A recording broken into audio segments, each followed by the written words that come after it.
Parlant de militaires, on vous en a jasé hier dans les bulletins de nouvelles. Et moi, je suis peut-être nono, mais je voyais ça comme une bonne chose. Le fait qu'on prenne les résidences militaires dans le coin des centres d'achat, dans le coin de Sainte-Foy, et qu'on décide de relocaliser les gens qui sont là, puis de raser ce quartier-là pour bâtir autre chose complètement.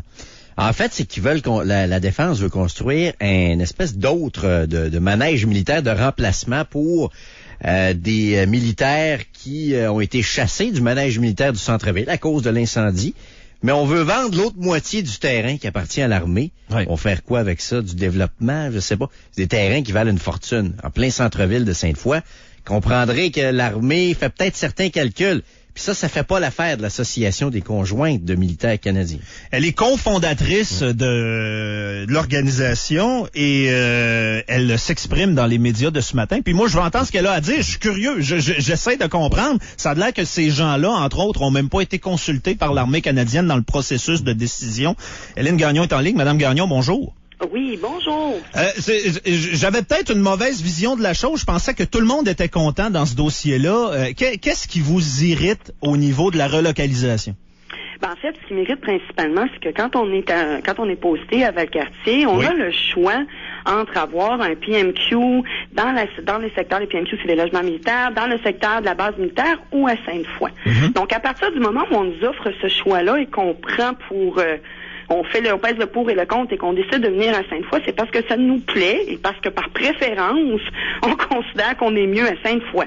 Alors, quand on vient 3-4 ans plus tard nous dire que tout ça est démoli et qu'on va être rapatrié dans un quartier à Courcelette à 2 minutes de la base avec les champs de tir, les exercices de nuit, les vols d'hélicoptères, alors qu'ici à Sainte-Foy, on a une tranquillité un petit peu plus différente.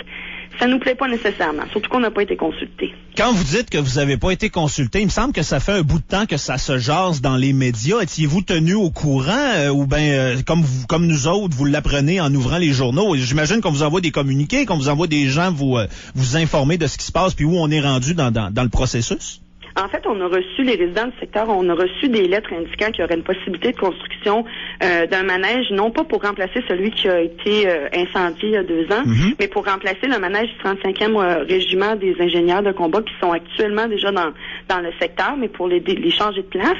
Mais ces documents-là nous indiquaient qu'on utiliserait uniquement une petite partie du secteur.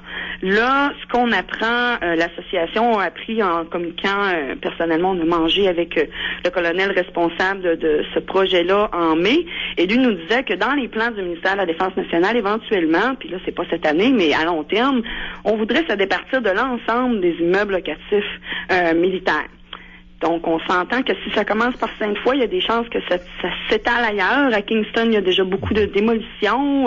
Il peut en avoir à Trenton, il peut en avoir au Nouveau-Brunswick. Donc, je pense que c'est un peu le premier pas, de vendre les terrains qui sont, comme vous l'avez dit, très payants, de construire des immeubles administratifs en partie, de vendre le reste aux villes. Ben c'est ça, mais moi, ça nous plaît pas nécessairement. Je vous comprends très bien, Madame Gagnon, puis je sais que c'est pas facile un déménagement, puis ça, il y a rien de le fun là-dedans, mais je vais me faire un peu l'avocat du diable. Est-ce que vous voyez ça venir dans les dernières années, parce que faut pas se le cacher, c'est un secteur qui se développe, puis tu sais, tout le monde à quelque part aimerait ça avoir une maison en plein centre de Québec comme ça, en plein centre de Sainte-Foy.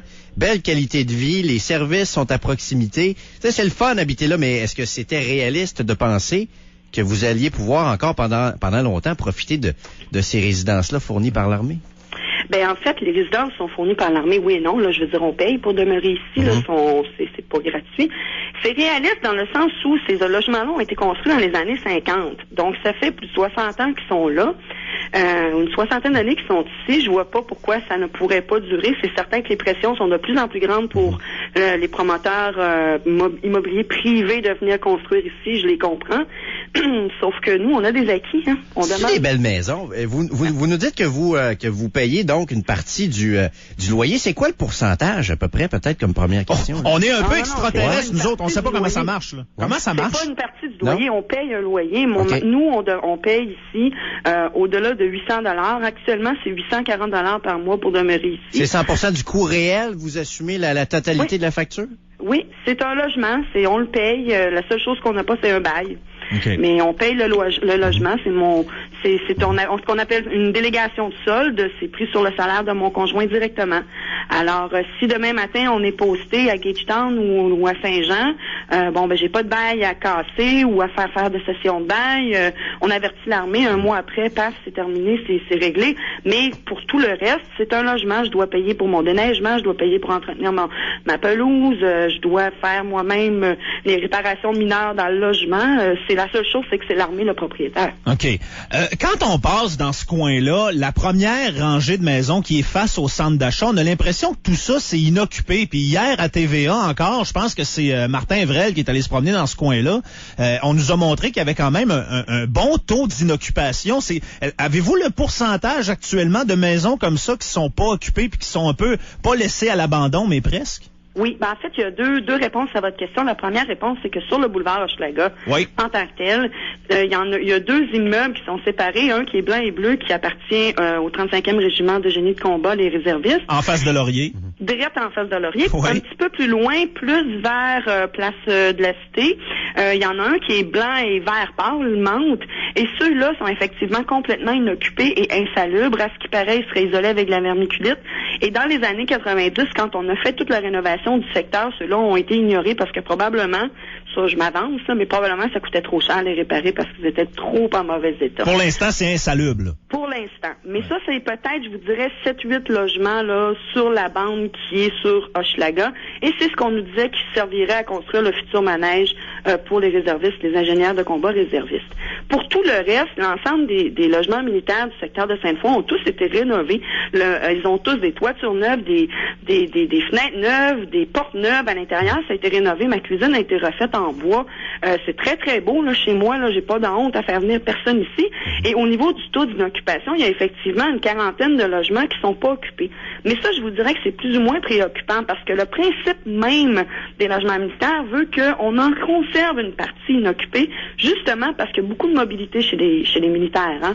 Donc, si tous les logements étaient toujours tous occupés, si moi je devenais qu'à être posté, je sais pas, dans une autre province ou dans une autre ville à l'intérieur du Québec, je pourrais pas avoir cette sécurité-là de dire, il y a au moins une couple de PMQ qui sont libres et je peux aller loger là.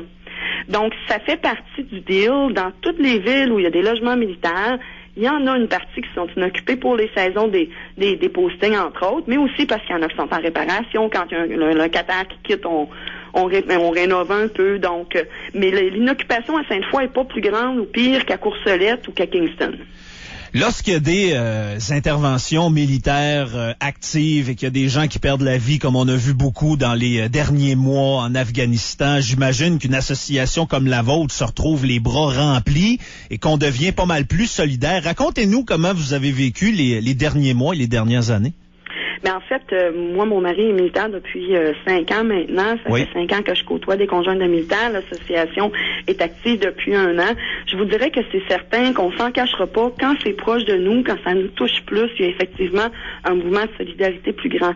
Mais à la base, la raison d'être pour laquelle on a parti l'association de conjointes, c'est une idée qu'on a eue en 2007 parce qu'il y a des conjointes au moment du premier déploiement. Moi, j'ai vécu les deux, celui de 2007, celui de 2009, qui ont vécu vraiment des problématiques très grave, très particulière. Puis on s'est dit, il faut qu'on se regroupe, il faut qu'on se parle, il faut qu'on soit solidaire, empathique de ce qui se passe autour de nous.